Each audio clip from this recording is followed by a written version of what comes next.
नमस्कार। एग्रीमीटर में आप सभी का स्वागत है। मैं हूं ब्रिज द्विवेदी। आज के एग्रीमीटर में हम गेहूं के बाजार पर बातचीत करेंगे।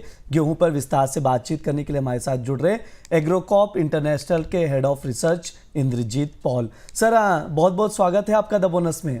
नमस्कार ब्रिज जी, बहुत बहुत शुक्रिया मुझे इस शो में आमंत्रित करने के लिए। नमस्कार सर। आज के इस शो में हम लोग गेहूं पर विस्तार से बातचीत करते हैं। सबसे पहले कुछ डेटास पर नज़र डाल लेते हैं।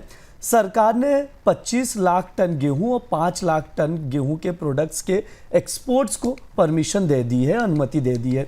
सर, क्या लग रहा है, क्या सरकार एक्सपोर्ट की लिमिट को बढ़ा सकती है? और साथ ही ये भी बताइए, मौजूदा समय में देश में गेहूं के स्टॉक की क्या पोजीशन है? सरकार ने जो फिलहाल 25 लाख टन गेहूं और 5 लाख टन व्हीट प्रोडक्ट्स के एक्सपोर्ट को जो लिमिटेड क्वांटिटी में अलाउ किया था, वो एक्चुअली थोड़ा सा एक स्ट्रेटेजी था सोच समझ के कि सब डोमेस्टिक सप्लाई जो हो वो थोड़ा बहुत स्टेबल रहे, क्योंकि आने वाला जो क्रॉप दिख रहा है वो काफ़ी रिकॉर्ड प्रोडक्शन के तरफ ही दिख रहा है। लाइक 120 मिलियन मेट्रिक टन का क्रॉप जो एस्टिमेट्स आ रहे हैं फिलहाल। तो इसीलिए अगर इसीलिए एक्सपोर्ट्स को खुला गया ताकि डोमेस्टिक प्राइसेस पे ज़्यादा मतलब फ्री फॉल ना हो। बट एक चैलेंज यही है कि इंडियन प्राइसेस को अगर हम देखें, Indian prices FOB level international market में अभी भी लाइक 30 से 60 डॉलर महंगाई चल रहा है इन कंपैरिजन टू। जैसे हम अगर ऑस्ट्रेलियन भाव को देखें या रशिया और यूक्रेन के भाव को कंपेयर करें तो उससे काफ़ी महंगाई चल रहा है, जिस वजह से देखने वाली बात वही होगी कि इंडियन प्राइसेस क्या काफ़ी नीचे आ सकती है ताकि इंटरनेशनल प्राइस के साथ compete हो, या इंटरनेशनल प्राइसेस और ऊपर जा सकता है ताकि इंडियन प्राइसेस के साथ compete हो। तभी जाके ऐसा कुछ निर्णय आ सकता है कि गवर्नमेंट जो भी एक्सपोर्ट का क्वांटिटी रखा है 25 लाख टन व्हीट और 5 लाख टन व्हीट प्रोडक्ट्स, इसको बढ़ा सके। एक बार मतलब एक्सपोर्ट्स चलने लगे उससे उसी के बाद ही कुछ ऐसा डिसीजन आ सकता है। सर, ये भी बताइए कि देश में गेहूं के स्टॉक की क्या पोजीशन है? देश भर में जैसे स्टॉक की पोजीशन जो 1 अप्रैल को हम एक अनुमान कर रहे हैं, लगभग 18.5 मिलियन मेट्रिक टन्स का गेहूं एफसीआई के पास होना चाहिए और बाई 31 मार्च। ठीक है, ये आंकड़े हैं जिस पर आप लोग नज़र बनाकर चल सकते हैं। सर, एक चीज़ आपसे और समझेंगे कि मौजूदा समय में अगर देखा जाए तो तापमान में बढ़ोतरी देखने को मिल रही है। ऐसे में देर से बोई गई गेहूं की फसल पर क्या इम्पैक्ट पड़ेगा? बिल्कुल, जिस तरीके से इस बार नॉर्थ इंडिया में हमने टेम्परेचर्स को अबव नॉर्मल जाते हुए देखा है, लगभग 4 से 6 डिग्री के आसपास मतलब ऊपर ही चल रहा है नॉर्मल लेवल से, और कुछ कुछ जगह में तो 35 से 36 डिग्री के आसपास भी पहुंच गया है। तो इसमें जो अर्ली सोन या मिड सोन वाला गेहूं था, जिसका मान लीजिए लगभग 70-72% शेयर रखता है एकरेजेस पे, वो तो फिलहाल ठीक ही है। बाकी जो लेट सोन गेहूं था उसमें थोड़ा इम्पेक्ट हो सकता है गर्मी के वजह से। बाकी जैसे कि थोड़ा बहुत मौसम विभाग का भी फोरकास्ट था कि बारिश हो सकती है आने वाले 15 दिन के आसपास, एक फोरकास्ट है। तो उसमें ये जो लेट सोन वाला गेहूं है इसको थोड़ा सा मतलब सपोर्ट मिल सकता है। तो फिलहाल कोई ऐसा कुछ पैनिक सिचुएशन है नहीं, और जो प्रोडक्शन नंबर्स है ये लगभग आपका इस बार रिकॉर्ड प्रोडक्शन होने का ही अनुमान ज़्यादा लग रहा है। सर, एक्सपोर्ट पर हम लोग बातचीत भी कर रहे थे, लेकिन एक्सपोर्ट को लेकर एक काफ़ी चिंताजनक स्थिति है जो आपसे समझेंगे। भारतीय गेहूं का जो भाव है, आपने भी इसका जिक्र किया कि विदेशी गेहूं की तुलना में काफ़ी ऊंचा है। ऐसे में गेहूं का एक्सपोर्ट कैसे बढ़ पाएगा? हाँ, जिस तरीके से हमने देखा है कि एक तो इंडियन प्राइसेस अभी भी लगभग 30 से 60 dollar compare to like Black Sea nations या ऑस्ट्रेलिया या यूएस के हिसाब से महंगा ही चल रहा है इतना। तो इसी इसी वजह से जो अपने इधर से डिस्टेंस मार्केट है उसमें तो इंडिया मतलब compete करना थोड़ा मुश्किल ही हो पाएगा।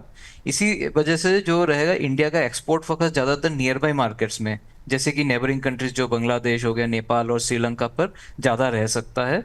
क्योंकि इन दोनों नेशंस में एक तो इंडिया से फ्रेट भी कम लगता है, और अभी जो डिस्टरबेंस चल रहा है इंटरनेशनल लेवल पे, एक लॉजिस्टिकल डिस्टरबेंस है जो कि ये शिपिंग लाइंस मतलब वार के वजह से जो चल रहा है काफ़ी जगह पे, तो इसीलिए जो हम इंडिया से गेहूं मिडिल ईस्ट अगर पहले भेजते थे वो तो ना के बराबर ही रहेगा।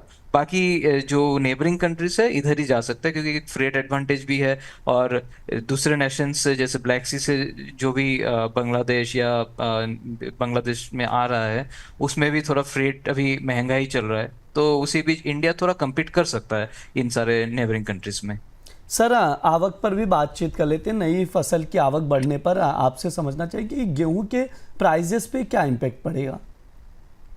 जैसे ही नई फसल की आवक मंडियों में बढ़ जाएगी लाइक नेक्स्ट 15 दिन के अंदर, तो एक शॉर्ट टर्म सप्लाई की वजह से प्राइसेस में थोड़ी और नरमी देखने को मिल सकती है।